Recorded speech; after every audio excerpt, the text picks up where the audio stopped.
Bueno, voy a hablar un breve acerca de la pregunta por lo no humano.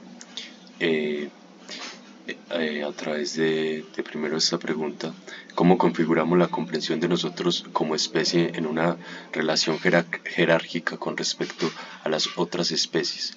¿Cierto? Esta pregunta, pues digamos que nos puede llevar a pensar sobre la autoimagen que generamos sobre nosotros mismos como especie. ¿Cierto? ¿Cómo definimos lo humano? Y si esta definición está mediada por el antropocentrismo, es decir, por la idea de que somos superiores ontológicamente, por ejemplo, por la capacidad que tenemos de reflexionarnos éticamente, ¿cierto? Que sería como una cualidad que nos diferenciaría de los animales. Ahora bien, hay que preguntarse si los animales en sí mismos no tienen una ética que se nos escapa a nosotros como seres humanos, que los determinamos a través del lenguaje. Otra pregunta que guía como esta reflexión es esta. ¿Será que si somos superiores a las demás cosas vivas, incluso las cosas inertes?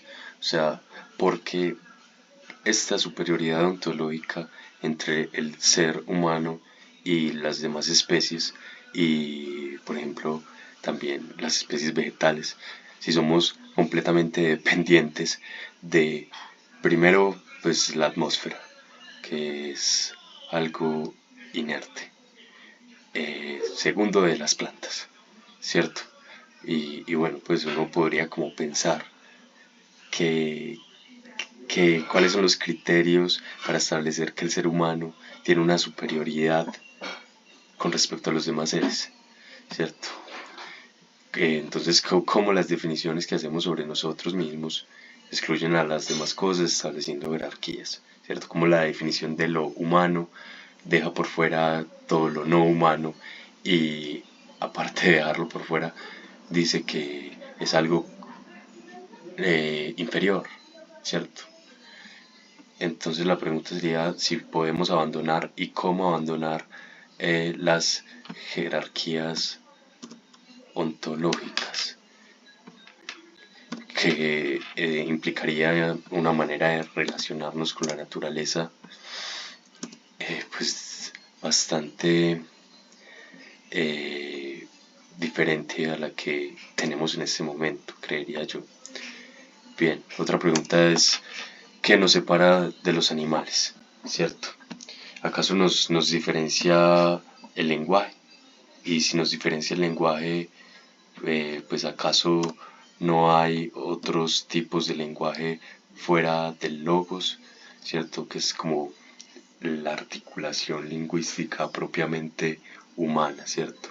La pregunta si acaso los animales no tienen lenguaje o en realidad tienen un lenguaje tan distinto al lenguaje del logos que ni siquiera no lo podemos imaginar, ¿cierto? Y entonces aquí entra el tema del animal como otredad absoluta, como aquello que escapa a los conceptos propiamente humanos, ¿cierto? Entonces, pues la pregunta que se abre al pensar el animal de este modo es cómo, cómo puedo conocer la existencia de algo no humano y que además está vivo, por ejemplo, en el caso de los animales, ¿cierto? Si el animal desarrolla su vida por fuera de lo que consideramos el lenguaje, ¿cómo podemos pensarlo? Y bueno, eso es un desafío al pensamiento. ¿Cómo podemos conceptualizar algo que vive por fuera del lenguaje? Algo así como la cosa en sí kantiana, ¿cierto?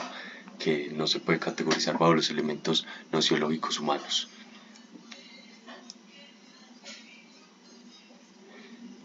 Se plantea entonces la posibilidad de una filosofía de la inmanencia, la cual se quede de alguna manera en lo que está analizando sin atacarlo con nuestros modos de pensar